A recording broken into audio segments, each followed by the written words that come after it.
I think. Sorry about that.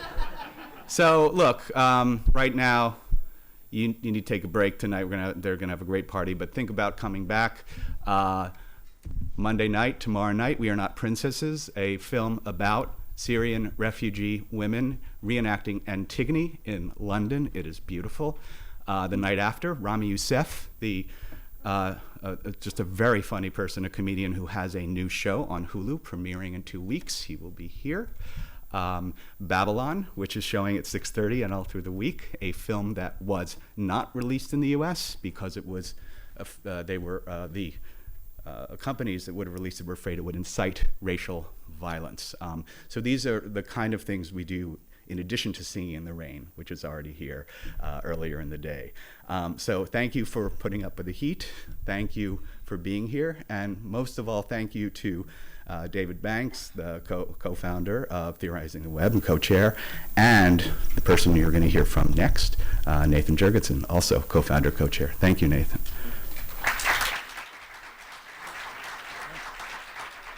Hey, everyone. Thank you again for coming every year. It's really cool. This year, I mean, maybe it was like a little too packed. I know there was not a lot of room today, and it was a little bit hot. And but everyone comes every year. And when we started doing this is the 9th Theorizing the Web, and we did it because we weren't finding this conversation elsewhere. You go to a tech conference and they didn't know anything about theory, and you go to a theory conference and they didn't take the internet seriously. So PJ and I, when we started this, we can just make our own conference, and we thought maybe 10 or 12 other graduate students would come and we'd sit at a table and talk. And then a lot of people sent in papers, and a lot of people came, and we had really good keynote speakers, and we keep on doing it every year because everyone keeps showing up and does really good work, and it still feels like this conversation only happens here. That's my favorite tweet I see on the timeline, when somebody says what they saw here was unique, that maybe that presentation wouldn't have existed, or you wouldn't have seen it if it wasn't for Theorizing the Web. Because if we could if you could see that conversation somewhere else, then we probably just wouldn't do the conference. I mean, it's all volunteer. Like, it'd be way easier just to go. So we do it because you all show up. And a lot of the ways that we approach questions and topics here, I do feel like more and more people outside, even inside of industry, they're starting to take this stuff seriously. They understand the internet is real and has real consequences, and this stuff is important, which is like, we're laughing, but a lot of people still don't understand that, but a lot of people didn't understand that in 2011. And so I actually kind of wondered, as more people, you could read a good essay on internet and culture on like New Yorker, right? Now you can see really good stuff in the New York Times. Like Amanda Hess was here yesterday. So as this approach becomes more widely known or shared, would there be any point to Theorizing the Web? Would people just kind of stop coming because you can get it somewhere else? And I've been really, really impressed that every year you all do such a wonderful job in speaking, in being participants, in tweeting, and I still feel like the content I've seen over the last it's like ideas, discussion. somebody critiqued community earlier. I would have said community. I still feel like I don't see that anywhere else. That gives us a lot of energy, and we want to do this again, and we'll keep doing it as long as you want us to. So I really, really appreciate all of you all for making, we just make the space. You all make Theorizing the Web awesome, and so it's been fun for me this week. So I just want to say thank you to you all. Obviously, I want to thank the volunteers. So we have committee members, and committee members are all volunteers too, and then we also have people that come in to help this weekend. And again, raise your hand if you're one of the volunteers and you're still here. So a big round of applause to them.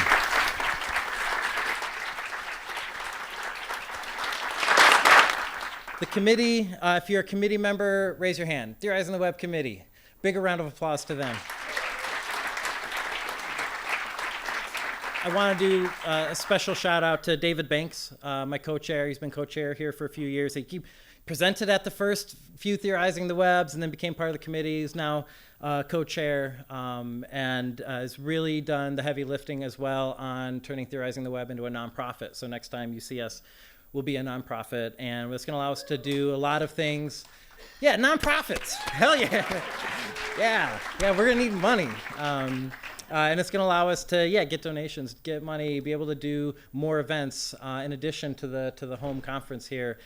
Some people who are watching on the live stream, if you're in Europe, you're on the West Coast, we're coming. We're gonna figure that out. We're gonna do more satellite events. Might save some people some airfare.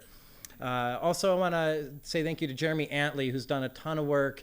He's the tallest committee member. He's our treasurer. I want to thank Tanya and Gabi, who have done the work on, especially on the website. They've done a bunch of lots of things, but especially putting the website together. And then also Imp Kerr, who is our designer, who doesn't come to these events, doesn't live in the country, but like all the awesome design that you see associated with Theorizing the Web, that's them. So you really appreciate that, because I always think this stuff looks really, really good. I have so many different lists of things to do.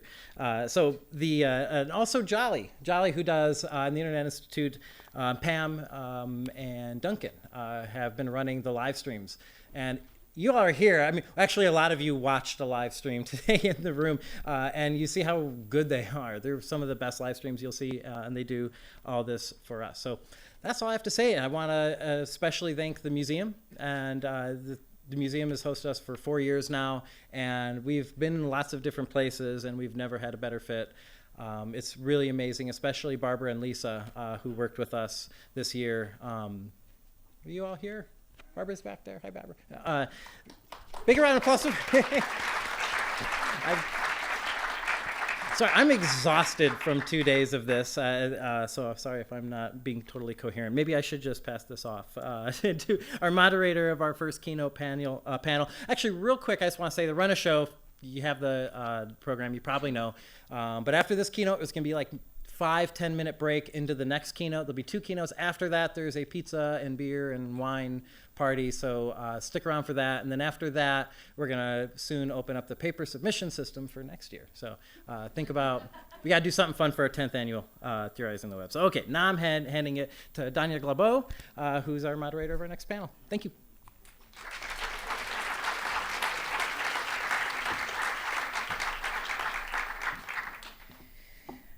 Come on up, my fellow panelists. Don't be shy.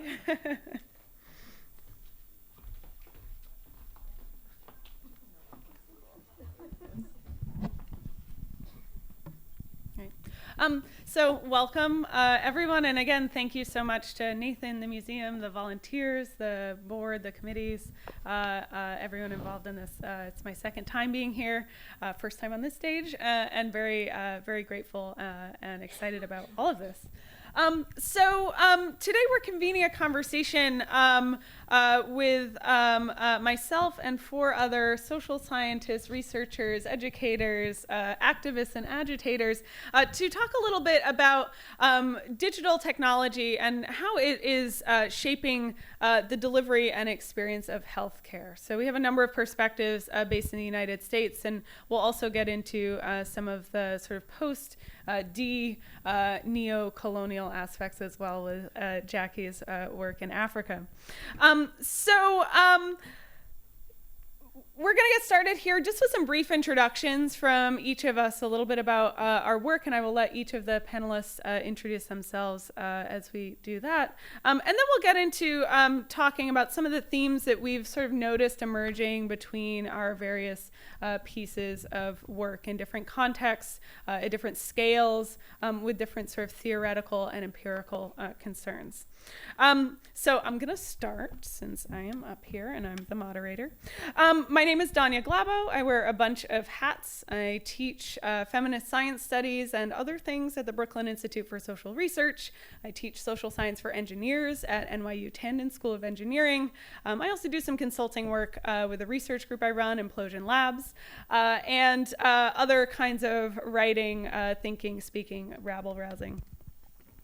And I come out of a medical anthropology and STS background, and I've recently been kind of refocusing around questions around health and data, and particularly the sort of political economic context or pressures around health data, how it's being used, how companies are trying to monetize it.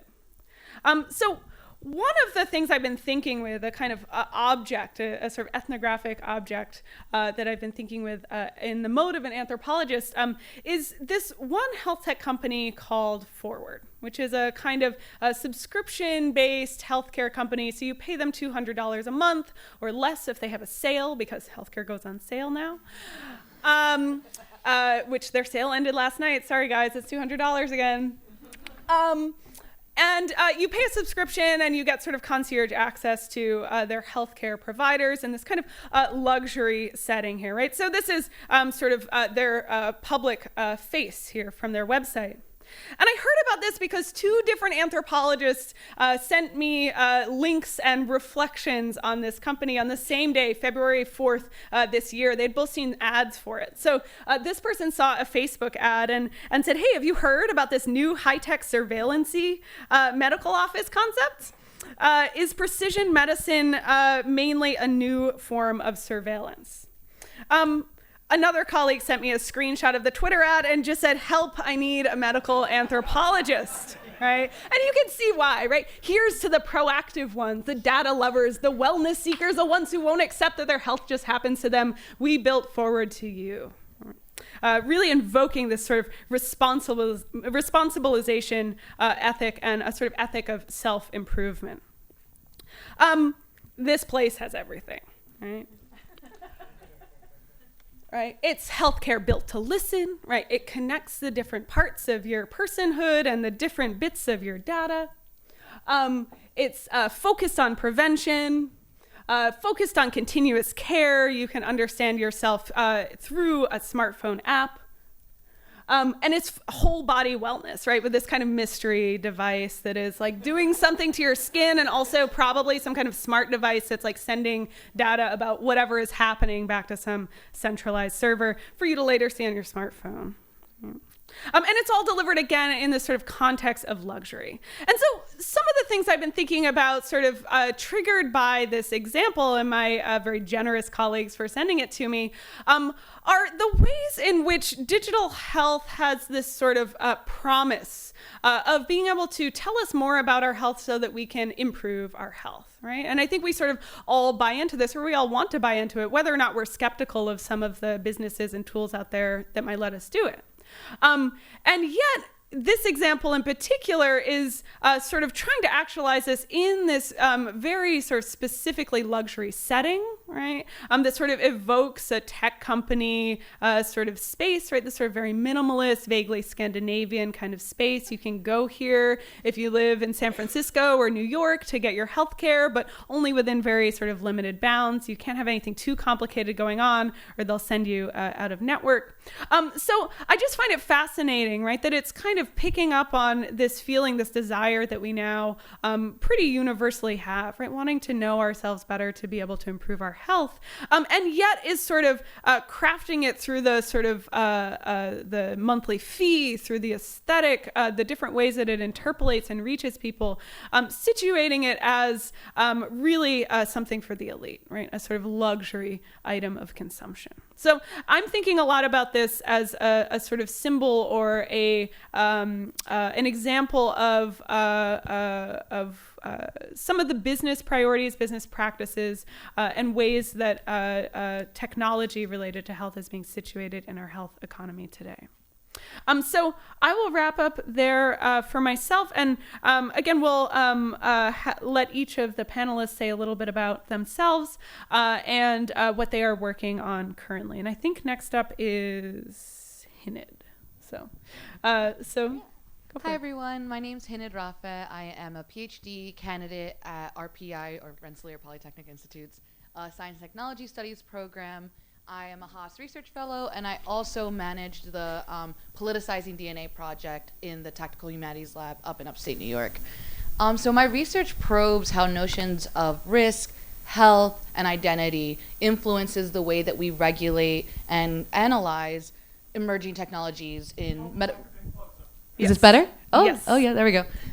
So yeah, my research probes how notions of risk, health, and identity influence the way we regulate and understand medical technologies, medical devices, in particular, commercialized genetic tests. So what you get at 23andMe If you go on the website right now, you see this really well-packaged promise of what genetic data can provide you with, what information you can get from submitting your data to this company. And I want, in my research, to kind of not only investigate, but complicate the ways in which we understand risk, the way we understand what this information tells us, as well as look at the ways in which an industry dominated by market trends, so like 23andMe being this dominant force in the regulation of health data and of health information. And I'm just really excited to be in this conversation about digital health and about how the ways in which we have entered a very interesting world of being able to have this really easy to access, empowered move to find out more about your genetic information, and yet this background of 23andMe and the FDA regulating through these particular kinds of laws and medical practices. I think that's a good little summary. Thank you. Yulyia, I think I have an image from you up next. And just a reminder, hold the mic really close to your mouth. Like once it's more than about 4 inches away, you start to fade. Sounds good. Can you all hear me okay? So my name is Yulyia Grinberg. I just finished my PhD in anthropology at Columbia University. And currently I'm teaching at Cooper Union. My students are from all walks of life. Some are engineers, many are artists, many are architects, and what I'm really heartened to see is that these students who are not necessarily pursuing social science degrees explicitly are still very, very much interested and invested in thinking about the way the technology that surrounds them and their personal lives affects them. So I've been heartened kind of by this new teaching experience. In terms of my work, I don't explicitly work on digital health, but my dissertation research has been with developers of wearable technology primarily, and often these tools do overlap with questions of health, especially in the ways in which these technologies are embedded in the wider discourse on wellness and medical care. And in this type of research, I'm really interested in thinking about two types of discourses. On the one hand, there's a kind of academic critique, but also an industry-generated position on data. And it's this idea that commercial actors, practitioners, share a very narrow and positivist view of data. Some critique this position. People in the industry might endorse this type of view of data. And often on the industry side, it's really expressed through ideas of accuracy and the like. And I'm really interested in thinking about the ways in which practitioners actually also participate in pluralizing digital discourse, and not only in creating narrow views of digitality. So I like to think with this image a lot. This image comes from Forrester Research, which is a well-known market research company, and it's a company that a lot of practitioners interact with regularly. They source a lot of their research from research companies, market research companies like these. I'm not interested in the question it poses, but more so in the aesthetic that it mobilizes. And it's a kind of image that I see also replicated in different kind of venues and conference presentations, in boardrooms, and just in regular discussions. And it kind of endorses, we all recognize probably, kind of the shadow Vitruvian man, Da Vinci's Vitruvian man, in this kind of novel cyborg, dressed not only in a suit, but also in a lot of wearable regalia. And on its face, it really does seem to endorse this view of data as something that's very, is very narrow and concrete, and supports this view that practitioners really do endorse very liberal and positive views of data, right? We see this person, this as a kind of solitary entity, ensconced in this ring, reinforcing, right, this message of uniqueness, of particularity. And although his many rings, arms and limbs do radiate outwards, so often it's mobilized as a kind of metaphor for the various data streams that he's able to collect with his new technologies. And the overall impression from this particular image, right, on the surface, is this singular figure that exists in the world, devoid of any kind of contradiction, and as a ground zero for digital discovery. But of course, entrepreneurs, I argue, and I'll give a few examples hopefully throughout this conversation, promote very diverse notions of data, and the dissembling ways in which they speak about digitality points to the way in which entrepreneurs, and not only critical scholars like us, produce notions of data as a kind of multiple, right? The fact that data itself is a kind of is a plural, right? Becomes a kind of metaphor of that. But it's not a critique necessarily of liberal corporeality, right? The entrepreneurs often multiply the body to multiply their profits. So to just wrap up for a moment, this kind of work, with this kind of work, I'm really invested in thinking about two things: about data as a process rather than just as an object, and the way in which the stability that is produced by images like this in commercial settings takes enormous collective action to achieve, but also in the way in which entrepreneurs are invested in thinking about not only stabilizing notions of data, but actively pluralizing for financial reasons, for legal purposes, and others, as we'll hopefully get into detail throughout this discussion. I'll hand it off now to who's next. I think Jackie's next. Great. Thank you, Yulyia. Thank you so much. Oh, you have to turn it on. There's a button on the side. I'm off to a good start. There we go. Hi. I'm Jacklyn Lacey. I'm Senior Museum Specialist in African and Pacific Ethnology at the American Museum of Natural History, and I'm a medical anthropologist.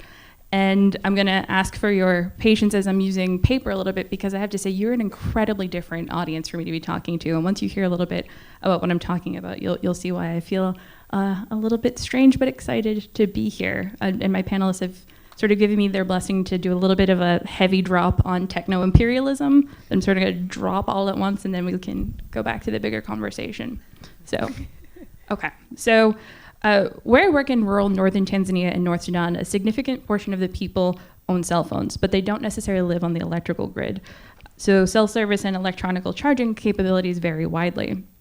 I'm not here to talk about things that are lacking or things that can be solved through technological solutionism, but to critique the framing of disruption and innovation that's the darling of health tech enterprises and that's starting to worm its way pretty insidiously into developing markets, which are colloquial term for the places that I work that don't like to frame themselves that way. So these are photos that are taken, the one over here, the Nokia over here.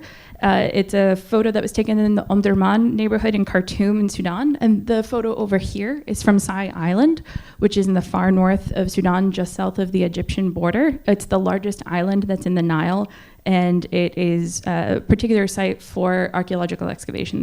There are archaeological excavations across the whole island because it's been a strategic point in battles between Nubia and Egypt going back to the Pharaonic Egypt.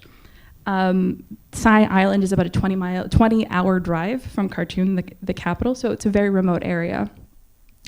This is a photo of electrical poles that were constructed on the island in 2014 as part of a promise from the president of Sudan saying, infrastructure is coming, the electrical grid is coming, we're going to power you up. And they stood sort of like beacons in these intermittent intervals sort of dotted diagonally across the entire island for 5 years before the electrical grid came. And when the electrical grid did come, it was very intermittent. And so these are sort of a symbol of infrastructure arrested for quite a long time. Can you go to the next one? Thanks. So over here, this is a photo of an electrical socket board in the town office in Abri, which is one of the small towns in the area where I work in North Sudan. There are about 20 sockets on the board. They run on a gas generator for a couple of hours a day. So all of the people that do have phones but are not on the electrical grid can come to the town office and sort of pay a nominal fee to charge their phones for a while. Over here, the car battery is the source of electricity that's used in the local health clinic. And can you go to the next one?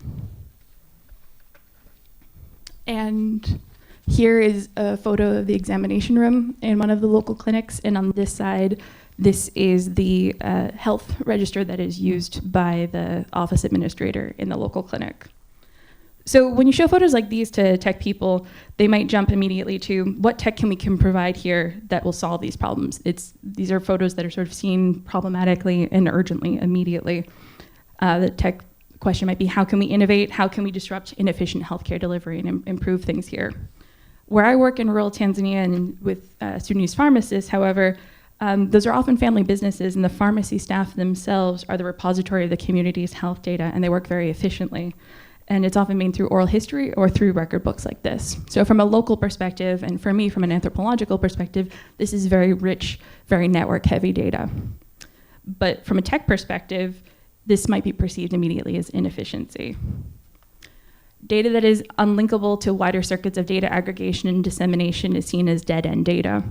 There's a premium placed on circulation of data in digital health spaces between patient, clinician, public health, government, and private enterprise sectors.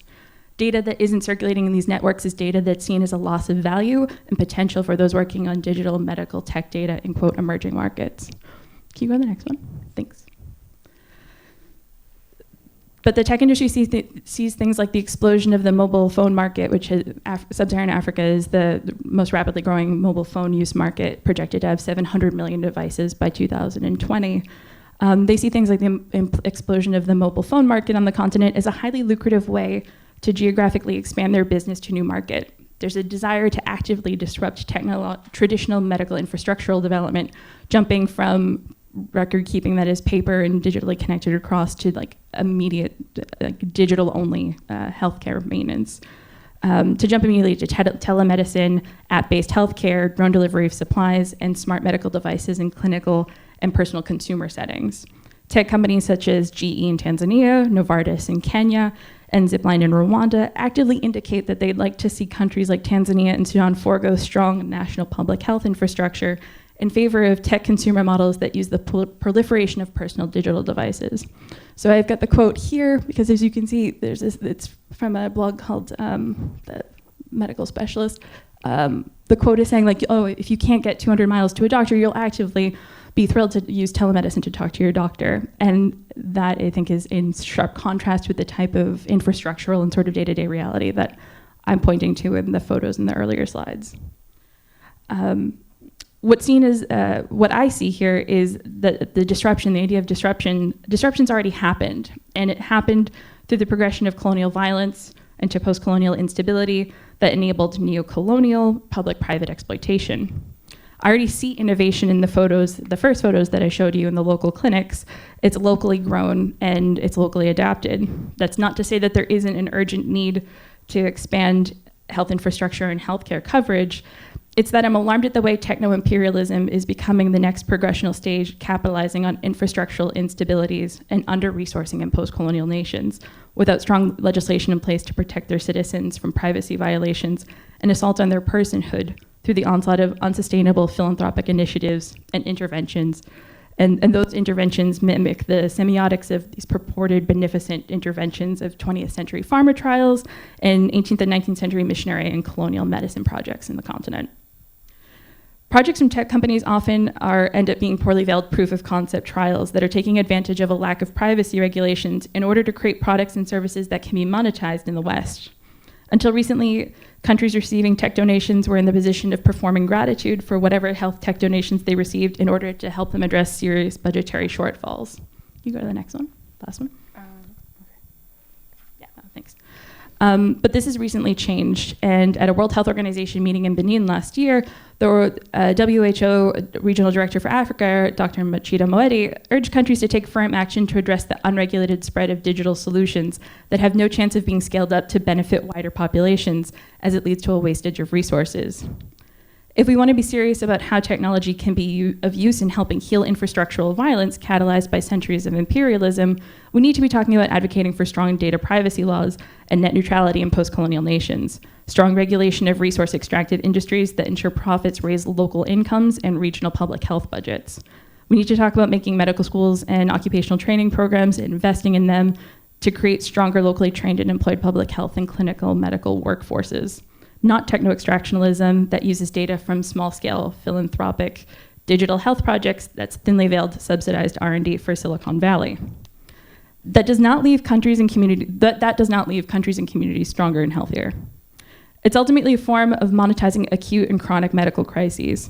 This is a medical techno-imperialism and techno-extractionalism. It's a disruptive innovation only in the sense that colonial and missionary schemes on the continent were also disruptive of extant indigenous medical technologies and political and cultural systems. And also, my last note here, I'd be remiss if I didn't underscore the fact that a huge portion of the most serious medical crises facing sub-Saharan African communities are themselves already the product of globalized imperial disruption. HIV/AIDS, Ebola, tuberculosis, diabetes, hypertension, and diseases of malnutrition. These are already part of the colonial legacy and its techno-colonial futures that are trying to address problems that they were part of creating. And that's Thank Bye. you, Jackie. I'm not sure I Thank you can for follow bearing that. with me reading that, yeah. And just briefly, Mary, if you just want to say a little bit about where you're coming from and what you do. I will be brief. That was fantastic. Thank you. I'm Mary Madden. Hi, everyone. I'm very excited to be here. I've wanted to come to this conference for many, many years, and I'm so happy to finally be part of this event. I am a research lead at the Data and Society Research Institute, which is a nonprofit here in New York that studies the social and cultural impacts of technology and data-driven technologies. And we cover a lot of the same topics covered here at the conference. So I invite everyone to check out our events and our newsletter. Come on by. We have a happy hour every Wednesday from 5 to 7. And before I moved over to Data and Society, I spent 13 years at the Pew Research Center. So really grew up and was trained as a traditional social scientist, thank you, doing nationally representative survey work and focus group work.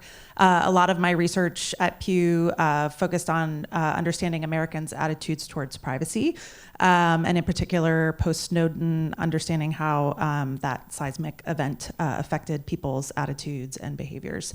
When I moved over to Data and Society, my first major project was a nationally representative survey with an oversample of low-income adults looking at the intersection of privacy, security, and digital inequality. So specifically, what were sort of the matrix of vulnerabilities that people face both online and offline, understanding how their technology behaviors might create certain vulnerabilities and how that intersects with sort of the history of disproportionate surveillance in our country of certain low-income communities and communities of color.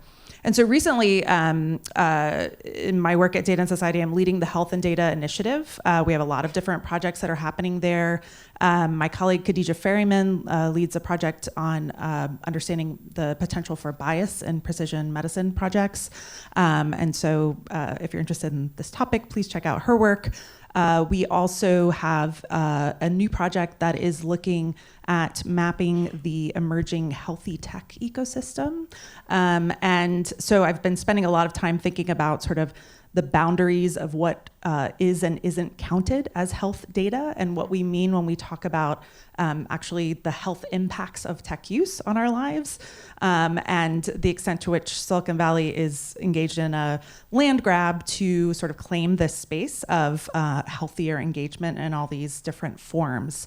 And there are a lot of sort of instances of using technology to solve technology problems, which is problematic. So I'm really interested in a lot of issues connected to that. And then finally, I am also really sort of my pet peeve at the moment is and something that I wrote an essay about recently in MIT Tech Review is about sort of what I see as the process of manipulated consent that we are all facing in our sort of various interactions with health institutions where we essentially are in our most vulnerable moments and we have these sort of pressures to agree to terms of sharing our data when it's inextricably tied to that moment of needing care. And so that's something that I hope we can talk a little bit more about as we get into these issues. Thanks.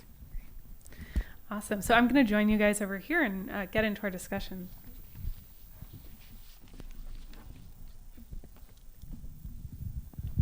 Hi, Danya. Hi, guys. Can you guys hear? Yeah, there it goes. All right.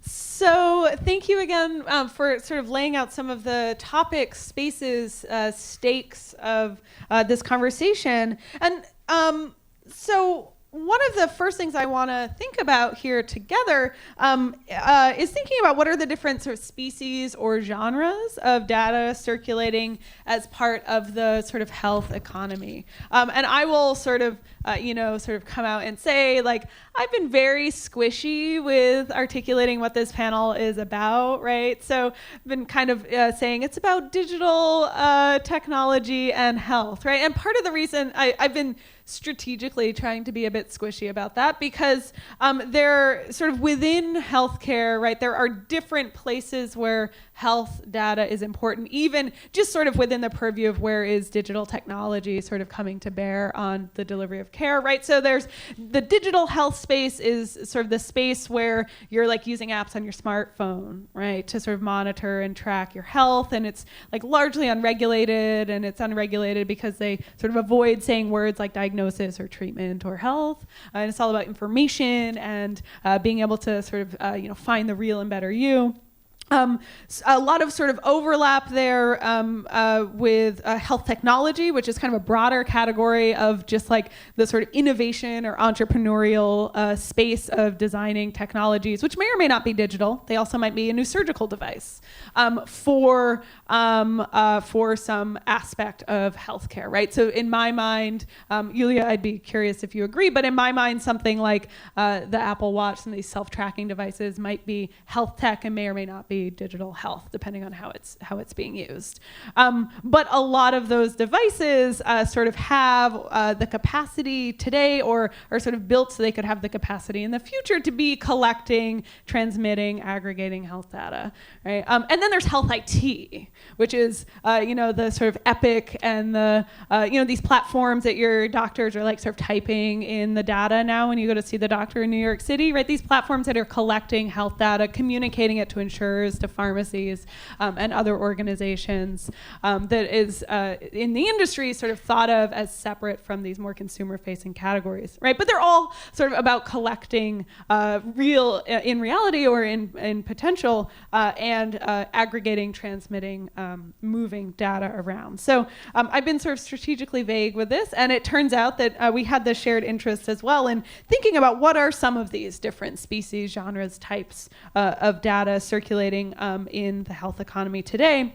And in particular, we've also been thinking together a little bit about what are the anticipated fates or life cycles of these different kinds of data, right? Is this data that's useful today, that might be useful in the future, that's like in a data center somewhere until, a quant nerd like figures out an algorithm to what's the latest dystopia this week is like connecting your genetics to your income, right?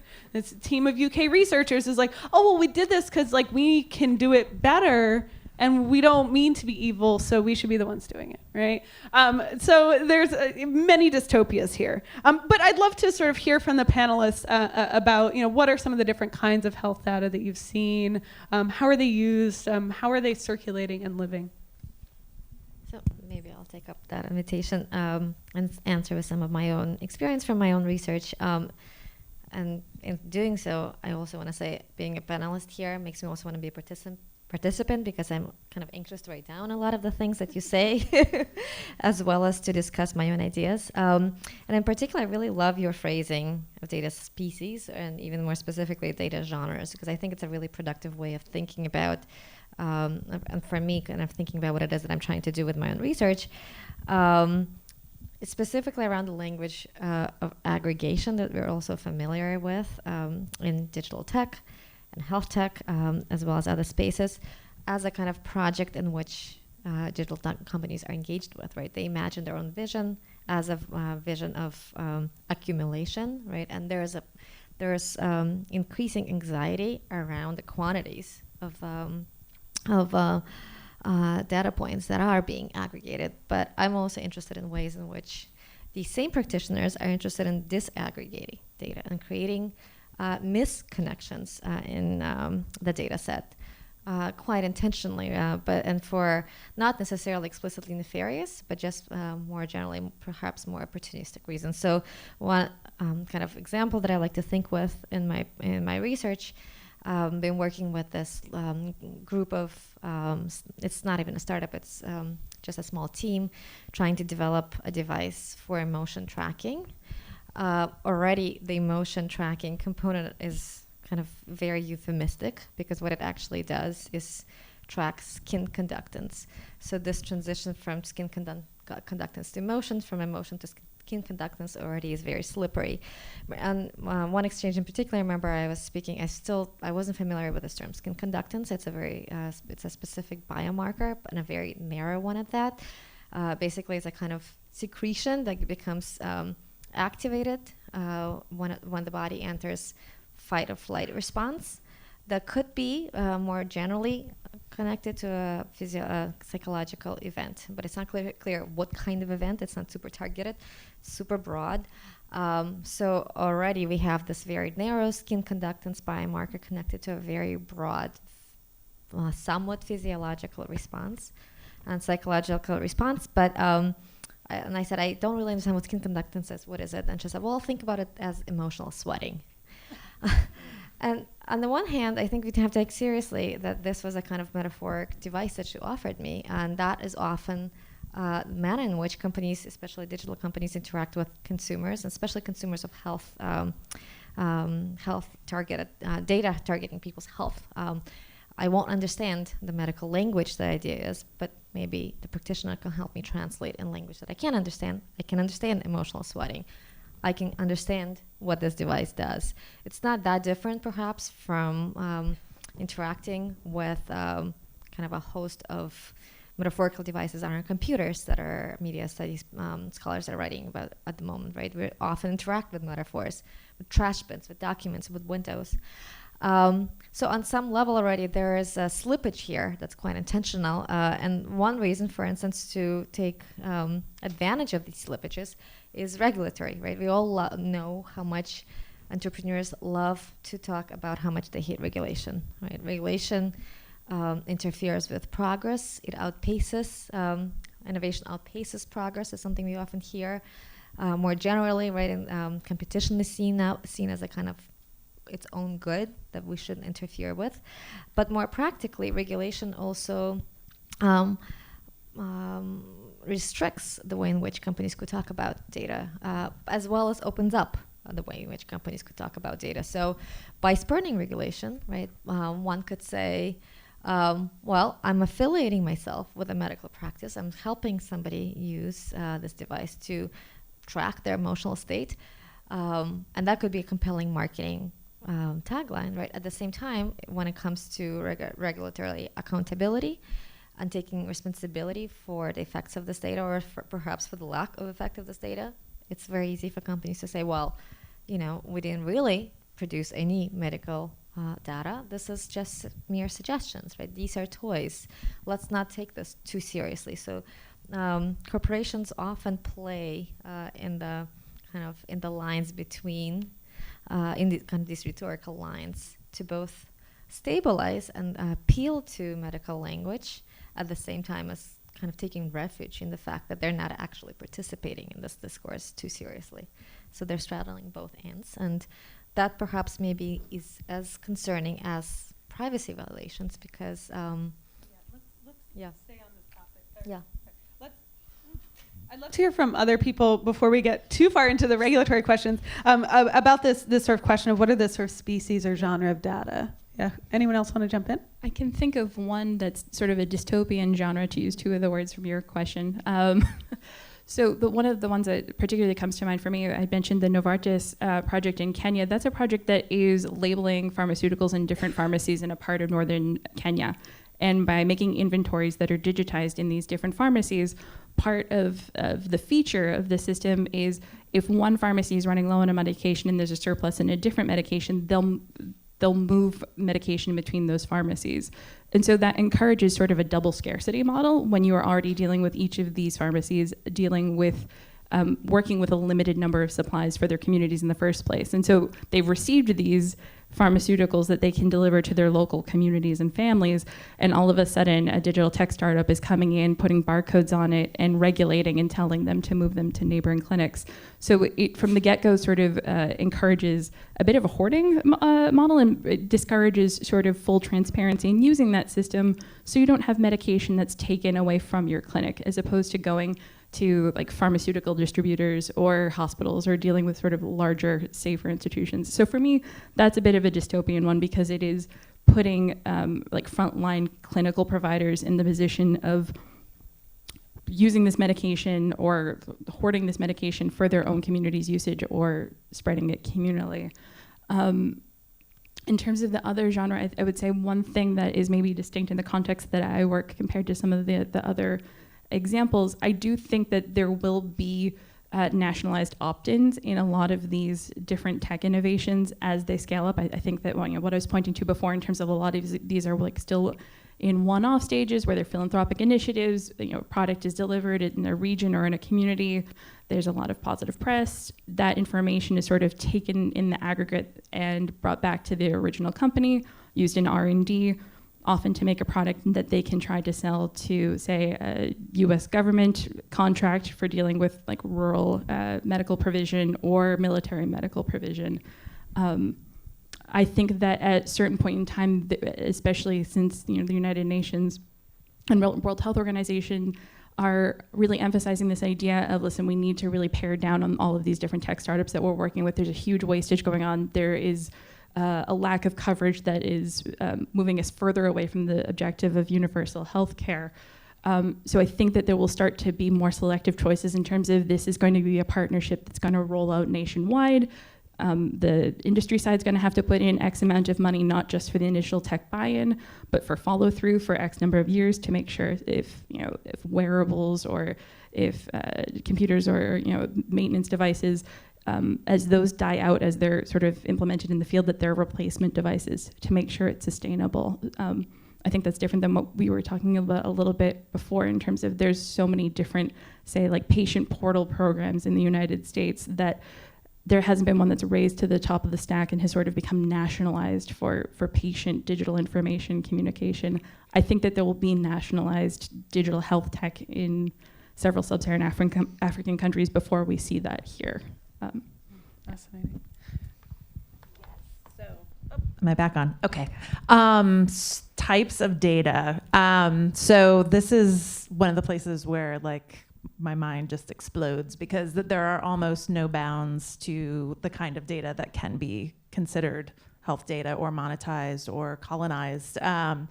And so beyond the obvious genres that were mentioned and that we would consider traditionally to be health data, we're also seeing all kinds of transactional data, environmental data, social media data, facial recognition data being captured and analyzed. We are hearing about the health of our conversations and the platforms that we're on being measured and monetized.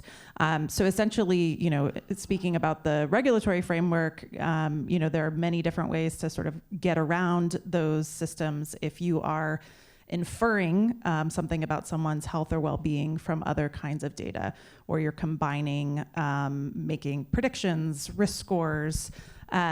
So there's the data about the data that's also important. And even when people are quite careful about their individual choices, that's obviously not sufficient in a world where we're living with networked privacy and networked privacy harms. We are implicated by the actions of those in our network, as happens with genetic data, of course. And so, it really is tough to kind of capture some boundaries in this conversation when we're talking about like the monetization of the data, because it really is true that all data is health data. I almost wonder if we can think about what data is not health data in some capacity when we think about the marketplace and how that information is being monetized. right. Or what data could not be made into health data or could not be made into a proxy for health data. Right. Exactly. Yeah, that leads perfectly into like what my research goes in. So I started off with my research with the regulation of direct-to-consumer genetic tests, especially in the United States and the legal frameworks.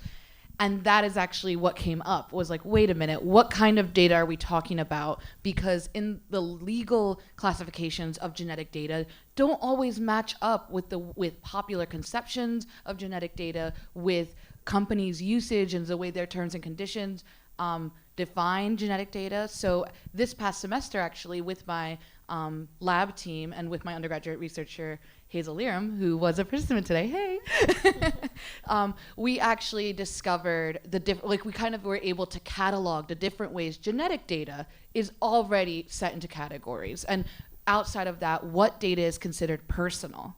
So if you look at HIPAA, your genetic data is not health data.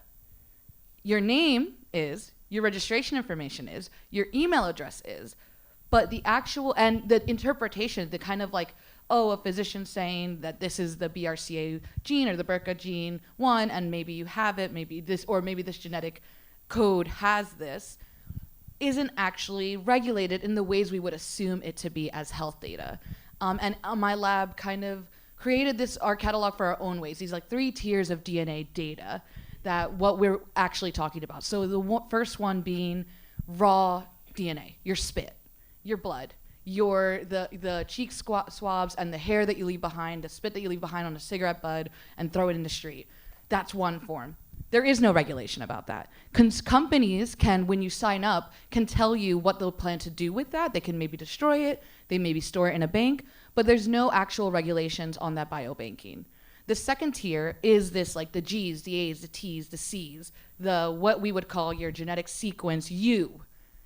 That kind of data, the only regulations that exist under HIPAA are that your name gets removed from it. That's it. So that doesn't mean that others can't get access to that. That doesn't mean that others can't use that. And it doesn't mean that others can't access that the same way that you would, a simple analogy would be fingerprints.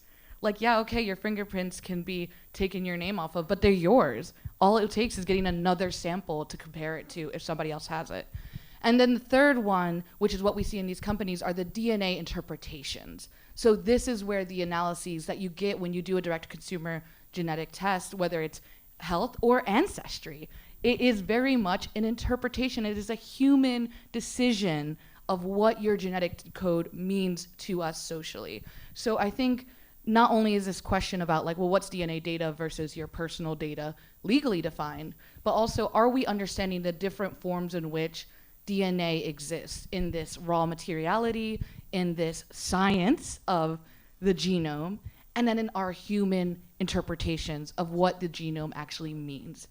I think that's like the shortest I can talk about that, and then we can continue talking about that. But those are definitely where the data genres and how like law defines it, how industry uses it, and then also what is going on in the clinic is a whole other can of worms that we're not even getting to today. So, yeah. Yeah, I think Jackie wanted to ask you a follow-up. Yeah, I have a theory that I want to know if, that goes right to what you're saying. Because I've been following what's been happening with the Golden State Killer case and the use of GED Match, which is a public database of genetic information to use ancestral matches to track criminals or suspects through genetic data. And I think that one of the things that's missing in the discourse is that the only reason that 23andMe and Ancestry.com aren't participating in that is because it's a policy that they have as a company, and that there's not actually any regulation in place to prevent them from turning over genetic data to law enforcement. I have a theory that as this technology in terms of sort of genetic and ancestral profiling takes off, that the change in regulation will come because of this particular sort of criminal investigation usage. Do you think that that's when regulation's going to come in, or do you think that regulation will come or will not come at a different point? So one of the biggest things that that's an amazing question, because I think that's really what is emerging here, is that the industry does itself set standards. It does itself regulate itself. But then what happens is it gets to claim that authority of what standards we should follow. And industry is the one that benefits the most from this. We should not have the people that benefit the most regulate something when we're not acknowledging the people who are already being oppressed or stand at risk of being marginalized here. So in this case, I wouldn't be surprised if the regulatory standards that do come up in forensics are going to follow the policies that, for example, 23andMe and Ancestry are putting into place, because that's what we saw with HIPAA. So one of the studies that we did as well in our lab is that we were able to find the terms and conditions that 23andMe had from about 2007 to now, and all the iterations they did. And HIPAA did not, I might call out to Hazel to get the year because I'm forgetting. HIPAA did not include genetic data until about a decade after 23andMe had determined what is personal data and what is genetic data. And this idea of human or de-identified genetic data. So I think it's totally plausible that it's gonna happen because it already has. And in the forensic case killer, it's this question that we actually got at a presentation a few weeks ago when we were talking about the fact that like the government can get this data from a genetic company, and we've seen Apple be able to fight against that and not have to give up the phone data. So at this point in time, our phones have more protection than our genetic data does. Like, that's it, yeah. I mean, I'd love to see if Mary maybe has a response to this with your sort of privacy thread of your work. Or maybe it's comparative scary. And yes, so I actually live in DC, even though I work for Data and Society. And so I am often sort of in these conversations about privacy policy, and if we're sort of nearing some federal legislation moment. I will say that, from my perspective, being in this space for quite a while now, that I am cautiously optimistic that there will be some progress made in terms of developing legislation that at least tackles some of the most egregious concerns around the sale or abuse of data in particularly sensitive contexts, health and genetic data being one of them. There was actually a panel earlier today, I took a note, Juliana Castro had this wonderful slide that said less bad equals better. And I thought that was a wonderful approach to keep in mind, which it's easy to get overwhelmed by the dystopian reality that we're living in from many different perspectives, not just data driven ones. But there is, I think, some particularly clear lines where you can galvanize support from the public in these situations where it clearly crosses the line in a way that is visceral and more visible than some of these other more abstract harms. Yeah, and I think it's so fascinating that we're talking here specifically about legislation as a potential solution to these questions around health and healthcare and privacy, right? So in industry, people talk about regulated industries. And by that, they mean health and banking generally, right? And if you're in some kind of entrepreneurial community, right? These are the two industries that are more heavily regulated, in part by legislation, but also sort of through the various authorities granted to different regulatory agencies as well, right? So there's this like sort of regulatory space that has nothing to do with legislation, right? And that's how sort of a lot of the safety standards, particularly in the FDA, like have developed over time and are applied to all kinds of health technologies, pharmaceuticals, devices, so on and so forth. Lots of imperfections there. But I find it sort of interesting that, it's already in this space that like is like a regulated industry, right? It still has all these gaps, right? I think, Yulyia, to your point, right, that there are all these sort of gaps between the different systems, right? And especially with the sort of entry of more sort of Silicon Valley, textile, sort of entrepreneurs, but also investors who expect a certain sort of pace of company development, a certain sort of timeline for returns, a certain magnitude of those returns, right? 10x, right? VCs are not going to invest in something unless they can expect 10x returns, right? That's what they're interested in, which is very different from the sort of more traditional pharmaceutical model of a blockbuster drug, which maybe takes 20 years, but then funds development of 20 other drugs, right? So that's a sort of even higher expectation of returns. Or in the surgical space, right, where you just, there's a sort of tradition among surgeons in the United States thinking of themselves as very innovative and entrepreneurial, in part because you can like create a device or a technique and like tell your friends about it. And as long as you're not actively marketing it, as long as you don't have a sales team, you're not marketing it in the eyes of the FDA, and therefore it doesn't need to be regulated, right? So that's actually how it works. The FDA says what can and cannot be marketed by marketing professionals. Right? That's what they have jurisdiction over. So I find it sort of fascinating, right, that this area that is already thought of as regulated, right, that there are so many gaps, so many slippages, especially not only, but enabled in new ways by sort of digital technologies and data platforms. I think we've really gone in depth into sort of each other's work and into some of these topics already, and so I think it's already time for Q&A, actually. So David's going to be running around with the microphone. Does anyone want to jump in first here? Questions. Yeah. We could just turn the music back on and I'll dance. Yeah, our dance. Weaving choreography. Yeah. Hi, how you guys doing? I'm just wondering, and maybe this might specifically apply to some of you more than others, but ways that you found people have been able to, through collective action or through organizing or through various types of learning information, have been able to resist some of the more negative aspects of losing control of their data or these types of things. Have you found examples of that other than what you've already mentioned?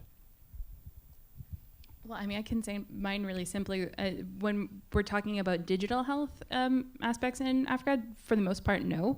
We were talking about this a little bit at the lunch before this, that, you know, when I'm talking about the idea that this sort of imperialism and extraction mimics sort of illicit drug trials in the 19th and 20th centuries, in particular around antiretroviral medication, it was very easy to sort of visibilize what the harm in that was, and very easy to sort of see like who was and wasn't getting medication. When it comes to sort of the digital tech space, because there are sort of communities that have particular partnerships and communities that don't, there might be a sort of in some cases a little bit of envy in terms of why is that particular community getting this sort of health surveillance jacket that helps us monitor for pneumonia, and why is this community not getting that?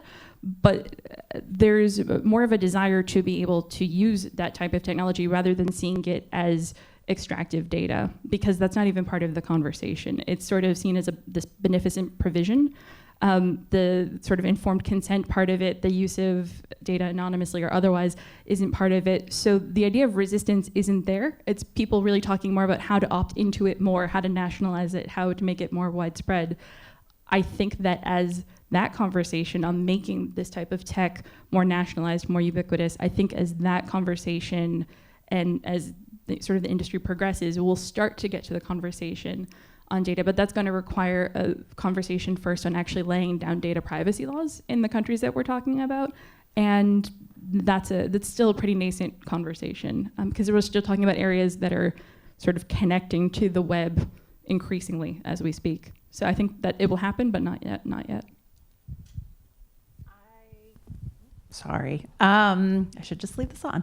I just wanted to mention as well, there's a really amazing project that one of the lead researchers is Virginia Eubanks, who wrote Automating Inequality, which is a fantastic book if you haven't read it. She has a project called Our Data Bodies, which is like a research and engagement project that produced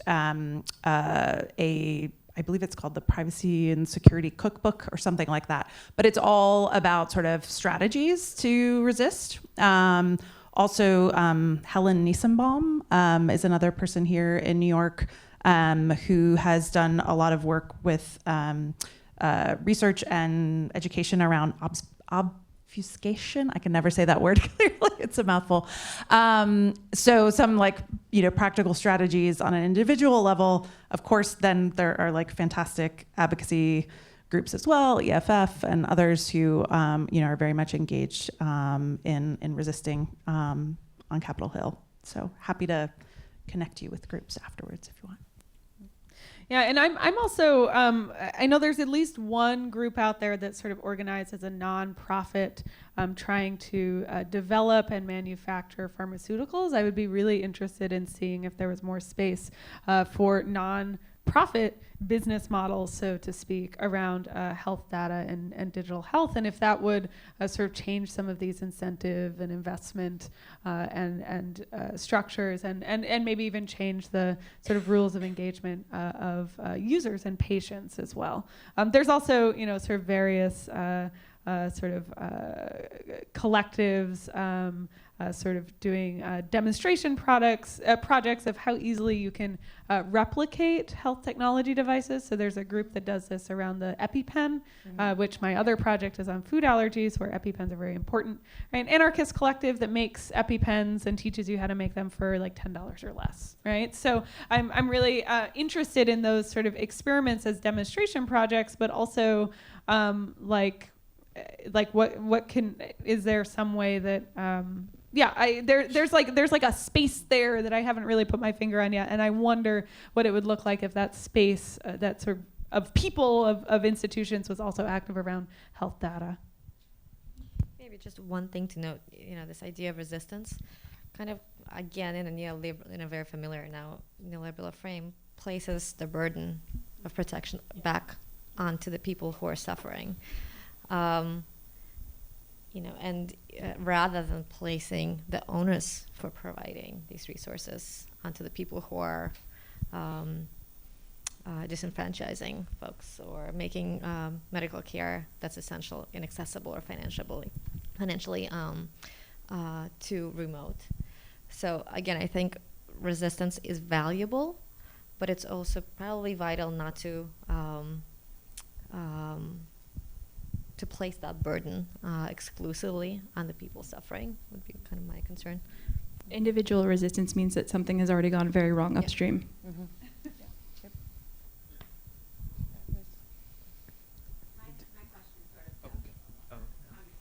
I'm just going to jump in and take it. So in thinking about resistance and honestly knowledge as a form of accessibility, most of our country does not come to things like this or even consider data privacy, in their, lexicon at all. So how can we educate and sort of use accessibility practices to approach that? What are you guys thinking about as far as, public knowledge? What solutions or ideas or literally anything? Because I feel like it's such an empty place right now. I'm going to start with this, and then I'm going to give it to Mary. But I think that that's not true, that people don't care. I think that it's too hard to do anything else, right? And I think those are very, very important distinctions, especially when we're talking about health, especially if we're talking about health in a sort of non-Western context, right? The sort of, you just like educate the natives and they magically find a bunch of money to buy malaria bed nets, right? Like that doesn't, so I don't think education is the right way to frame it. But I think that, I think these questions about regulation, whether it's legislative or sort of regulation through regulatory agencies, is really important. I'm also really interested to hear maybe if Jackie has more thoughts about what does a nationalized opt-in to a sort of a new health technology or digital health system look like. So I'd love to hear from Mary and Jackie on this. So just to echo what Danya was saying, it's absolutely the case, that people do care very much about their privacy in different contexts. It's important to also think about the type of information, the context in which it's shared, who it's being shared with, et cetera. But oftentimes folks feel as though they are in a state of what Joe Turow calls resignation to the fact that the actions that they may be able to take as an individual might not be effective. Also, I think absent from our conversations about privacy are often the competing expectations that we place upon each other and through our institutions and interaction with government, schools, et cetera. it is not an option to opt out of many of these platforms and systems, but oftentimes Silicon Valley will wag their finger and say like, oh, but people keep sharing all of this information, and so therefore they don't care, and that's simply not the case. And we know that from many, many years of social science research. And also we know that the more you do educate people about how data is shared, the more creeped out they become essentially by those practices. That's really what I was thinking, not the education of tribes and indigenous locations, not all that kind of education is not what I was referring to. But Yeah. The education of access to understanding what personal data, basically everything that we're talking about here, but for the general population. Yes, and so it's a complex set of conversations that gets wrapped into sort of this larger digital literacy narrative, which there are sensitivities around, indeed, this slippery slope of saying, oh, well, if only people would sort of learn how to take care of things, right? And yet, in terms of what it takes to be an informed citizenry, in terms of voting for certain legislation, et cetera, you have to understand how the data is being used. And so, in terms of educational efforts that I think are really substantive right now, I really look to what's happening in the New York Public Library system. Bonnie Tierna, who was a Data and Society fellow, is doing amazing work with privacy and security training in New York Public Libraries. I'm sorry? Oh, Brooklyn. Oh, okay. Okay, sorry. Thank you for correcting me, Brooklyn. And so, I think it's important to look at some of those projects, but also to, look at some of the broader cultural narratives that have been emerging in recent years. I think it's really interesting to see the social and cultural impact of Black Mirror and some of these shows that really do spark conversations and realizations among people who may not think about these issues otherwise, that there are some serious trade-offs with these tools. Can I just real quick add before we go to Jackie? I think so. One thing that's interesting about information to the public, and in STS, this is a huge conversation about public understanding of science, but also the trust that we have in the named experts and the people who can claim authority. But so in my research of the FDA's regulation of medical devices and of drugs and pharmaceuticals, they have instructions for physicians to understand what FDA approval means. So the people who have this expertise and this authority to prescribe to you these drugs that are approved by the FDA are still learning after medical school, what exactly does it mean? Does it mean that this drug did a clinical trial of a year? Nope, that is not what FDA approval means. Does it mean that it's been proven to be as good as other drugs? No. So when we think about public understanding of science, we also need to understand the people who we are calling experts, how they are understanding the very things that we want the public to know. Okay, thanks. I think we're about over time. All right. Thank you guys so much. A round of applause. Thank you all. Thank you. Thank you for having us. Yeah. Okay. Real quick, we're gonna change up the stage, and next and final keynote coming up. 5 minutes.